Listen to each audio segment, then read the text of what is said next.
जिनको अच्छा स्कोर करना है उसकी भी हम बात करेंगे। जिनका अगर हम बात करें स्कोर अभी लटक लटक क्या रहे हैं, ऑनलाइन एग्जाम से डरे हुए हैं, पहली बार एग्जाम है, उस पर भी हम बात करेंगे। और अगर हम बात करें इंपॉर्टेंट टॉपिक्स, किन चीजों का ध्यान रखेंगे, कैसे आगे तैयारी करने वाले हैं, हम लोग साथ में कैसे तैयारी करने वाले हैं, इन सबको हम कंसीडर करेंगे। चलिए फिर लाइक शेयर सब्सक्राइब कर दीजिएगा अगर आप तैयारी कर रहे हैं। और ये मत सोचो अभी से हथियार मत डालो कि भाई ठीक है अब तो टाइम निकल गया, आप क्या करें अगली बार देखेंगे, ये मत सोचो। सीटेट वैसा एग्जाम नहीं है।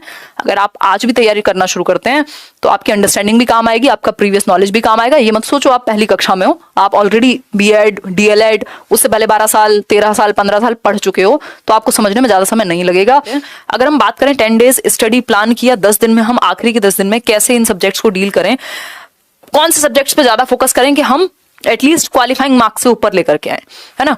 तो इस पे हम बात करेंगे, पेपर 1 पेपर 2 दोनों के लिए बात करेंगे।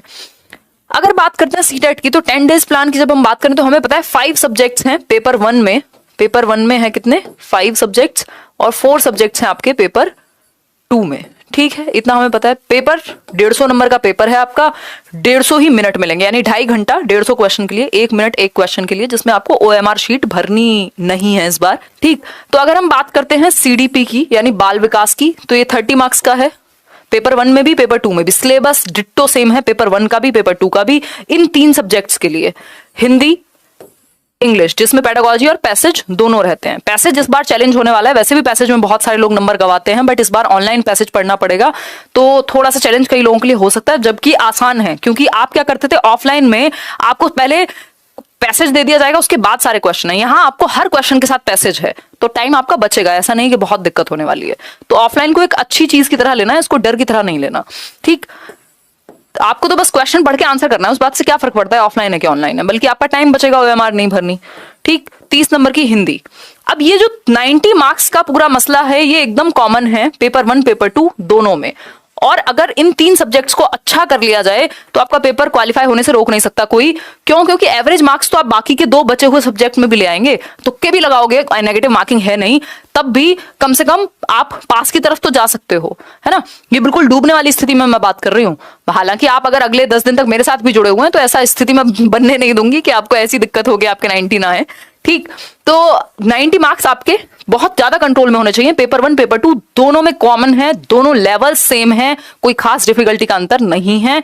इट्स जस्ट कि पेपर 1 में आपका 6 से 11 साल का बच्चा और पेपर 2 में 11 से 14, वो भी किसी किसी क्वेश्चन में जरूरत पड़ेगी आपको इस एज को भी दिमाग में रखने की, अदरवाइज कोई कुछ नहीं है, बिल्कुल सेम डिट्टो सिलेबस दोनों लेवल का।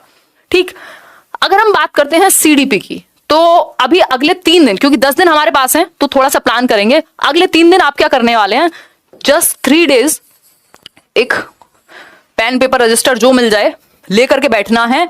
और सीडीपी के लिए एक मैराथन सेशन मैंने कराया हुआ है, तो एक मैराथन सेशन आई थिंक 3 घंटे का 4 घंटे का, वो देख लीजिए।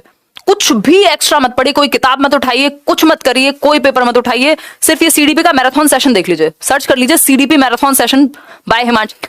एक दिन ये देख लिया, या सेम डे भी देख सकते हो। हिंदी में ज्यादा चैप्टर नहीं है, 6-8 टॉपिक होते हैं मुश्किल से पेडागोजी के, और फिर पैसेज है। पैसेज तो आप 1 से 2 भी प्रैक्टिस कर लेंगे इस टाइम पे, तो इनफ है, बहुत ज्यादा प्रैक्टिस की जरूरत अभी नहीं है एटलीस्ट। ठीक, तो आपका क्या हुआ, यहाँ 15 नंबर की पेडागोजी है, हिंदी शिक्षण शास्त्र, उसकी भी प्लेलिस्ट बनी हुई है। यही चैनल पर फ्री प्लेलिस्ट है, आप सब मिल करके देख सकते हैं। ये मत सोचिएगा ऑनलाइन एग्जाम है सिलेबस चेंज हो गया, पैटर्न चेंज होगा, कुछ चेंज नहीं हुआ। चुपचाप से हमें पुराना सिलेबस पुराने तरीके से पढ़ के जाना है, बस पेपर ऑनलाइन है ये मान के चलना है। ठीक, फिर आती है इंग्लिश। इसके लिए भी अगेन हम English full course, English pedagogy full course by Himanshu Singh, ये देख सकते हैं। तीनों की हम एक एक वीडियो देखेंगे, या तो फुल कोर्स देख लो, या फिर क्या करोगे, मैराथन सेशन देख लो तीनों के। सिर्फ मैराथन भी देख लोगे और नोट्स बना लोगे, नोट्स प्रॉपर बना लेना या पीडीएफ डाउनलोड करना। ठीक, इनको 2 बार करोगे रिवीजन। 3 दिन में इतना काम तो हम कर सकते हैं ना, कि हम 4-5 सब्जेक्ट का एक एक मैराथन सेशन देख लें। जो मैथ्स पेडागोजी है उसका भी, क्योंकि पेडागोजी में भी अगर आप 15 में से 10 नंबर ले आए और 2-4 क्वेश्चन आपके वैसे ठीक हो गए, तो 30 में से 20 नंबर आ गए आपके। ठीक, जुगाड़ वाली बात बता रही हूँ। ईवीएस की अगर हम बात करें 20-25 नंबर आ जाते हैं आराम से। आप क्या करेंगे, अगेन मैराथन सेशन देखेंगे। तो 5 सब्जेक्ट के एक एक मैराथन सेशन जो यहीं लेट्स लर्न पे आपको मिल जाएंगे, प्लस नोटबुक लेके बैठनी है ताकि आप उसको रिवाइज कर सको। 2-3 दिन तक यही कहानी चलनी चाहिए आपकी। अगले 3 दिन का प्लान ये है कि एक एक मैराथन सेशन देखेंगे, नोट्स बनाएंगे फटाफट, उसको रिवाइज करेंगे जितनी बार हो सकेगा। 3 दिन के बाद जितने हो सके क्वेश्चन प्रैक्टिस करने हैं। ठीक, तो ये काम हम कर लेंगे। कंटेंट पढ़ लिया 3 दिन तक प्रॉपर, जहां से मिला जो मिला पढ़ लिया आपने, है ना। मैं तो कहूंगी मैराथन देखो, उसमें बिल्कुल मैंने पूरा निचोड़ बताया हुआ है। अब बात करते हैं इसके बाद क्या करेंगे आप। 3 दिन हो गए, अगले 2 दिन तक, 3 दिन तक आप क्या कर रहे हैं, प्रैक्टिस कर रहे हैं क्वेश्चंस की। 3 दिन, कम से कम 3 से 4 दिन प्रैक्टिस कर लीजिए। बचे हुए जो 3 दिन होंगे डिवाइड कर लीजिए इसको 3 सेक्शन में। ये जो 10 डेज वाला टाइम पीरियड है, 1 मिनट रुको, मान लीजिए आपके पास आज से हैं 10 दिन, बाद में भी अगर ये सेशन देख रहे हैं, इसको 3 सेक्शन में डिवाइड कर लीजिए। सिंपल है भाई, शुरू के 3 दिन, 3 डेज आपने कंटेंट पढ़ा, चाहे वो वीडियोस से पढ़ा हो, बुक से पढ़ा हो, अपने कोई नोट से पढ़ा हो, जहां से आपका मन करे। मैं तो कहूंगी मेरे मैराथन सेशंस आप देख सकते हैं, अगर आपसे पहले तैयारी शुरू नहीं की तो, नहीं तो आपने जहां से पढ़ा हो वो आप कंटेंट देख सकते हैं।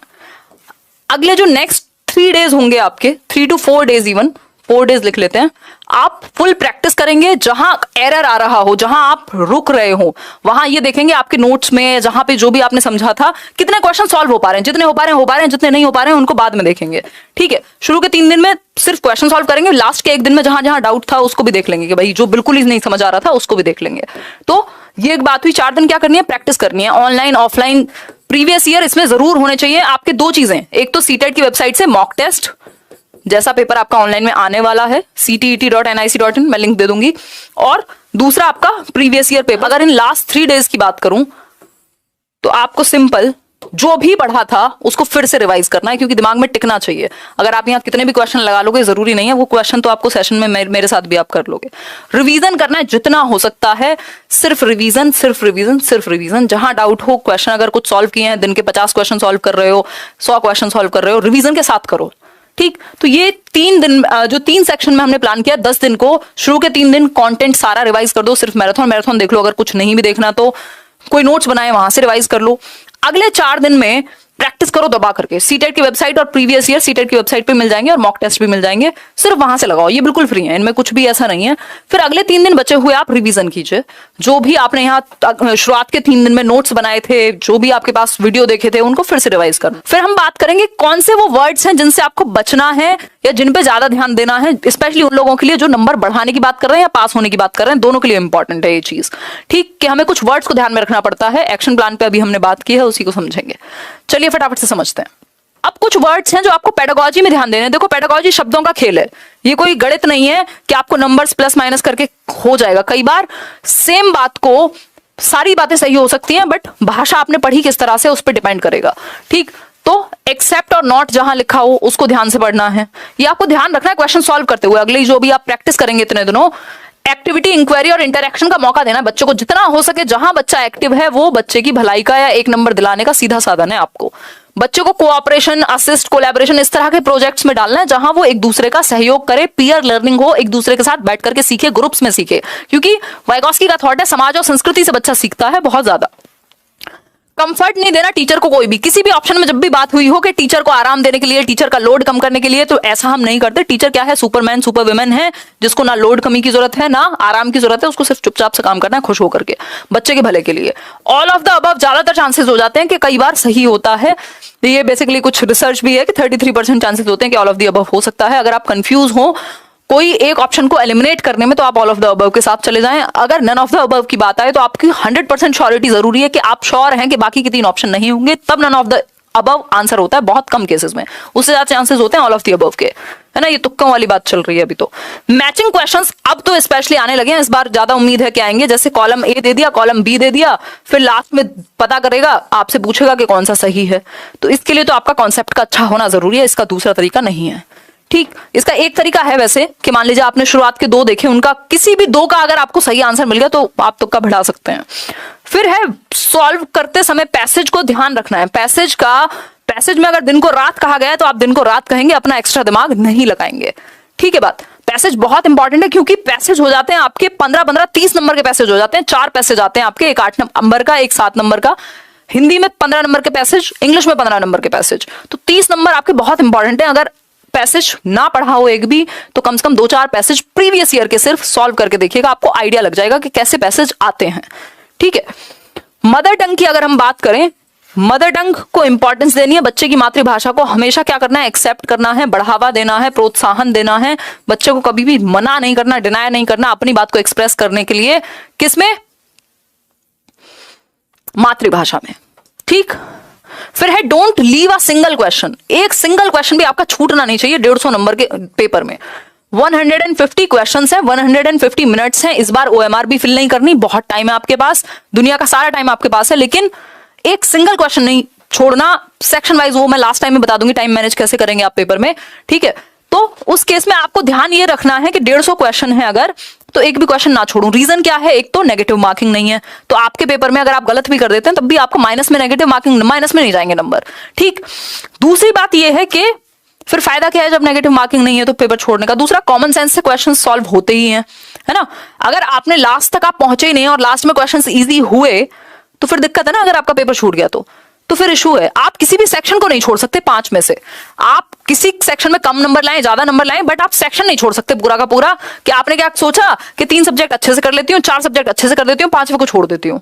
ऐसा नहीं होता। आपको एवरेज मार्क्स अगर आप तुक्के भी लगाएंगे ना तब भी फायदा होगा, ठीक। आज पता नहीं तुक्का इतना निकल रहा है, मैंने बचपन से आज तक इतनी बार तुक्का नहीं बोला जितनी बार आज बोल दिया है। देखो एक बार ब्रेनस्टॉर्मिंग की अगर हम बात करें, मैं बेसिकली मोटिवेट करना चाह रही हूँ आपको कि अगले 7 दिन में 10 दिन में आसानी से पॉसिबल है, और ये बिल्कुल मतलब विश्वास इस बात पे आप पूरी तरह से कर सकते हैं। पता नहीं कितने लर्नर्स ने किया है और हम लोग साथ में तैयारी भी करेंगे। ब्रेनस्टॉर्मिंग मतलब जिसमें बच्चे को सोचने पे मजबूर किया जाए, वो ऑप्शन अच्छा है कि बच्चा सोचे, दिमाग लगाए अपना। ओपन एंडेड क्वेश्चंस होने चाहिए, मुक्त उत्तर वाले प्रश्न जिसमें बच्चे का सोचने पे मौका मिले। डाइवर्जेंट थिंकिंग, अगेन ये सेम ही बात है, ओपन एंडेड डाइवर्जेंट थिंकिंग, अब सारी सोच अलग अलग दिशाओं में सोचना। पीयर ट्यूटरिंग, बच्चा एक दूसरे के साथ सीखे। लर्निंग डिसेबिलिटीज बहुत इंपॉर्टेंट है, डिसलेक्सिया, डिस्कैल्कुलिया, इन दोनों को तो इतने अच्छे से कर लो, और अफेजिया, इन तीनों को हर बार क्वेश्चन आता है।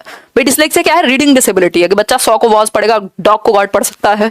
Real expression of a child, जहां बच्चे की अभिव्यक्ति है, रियल है, उसको मौका देना है आपको, उस ऑप्शन को। फिर क्या है, रोट मेमोराइजेशन, क्रैमिंग, लेबलिंग, बच्चे को सेग्रीगेट करना, नंबर के लिए उसको रैंक करना, ये सब नेगेटिव बातें होती हैं, इनसे बचना होता है पेपर में। तो जब भी आप क्वेश्चन सॉल्व करेंगे इन सारे वर्ड्स का ध्यान रखेंगे। ये PDF में टेलीग्राम चैनल पे शेयर कर पढ़ाई कीजिए, ठीक। Thank you so much. Hopefully ये स्ट्रेटजी आपको हेल्प करेगी। लाइक शेयर सब्सक्राइब कर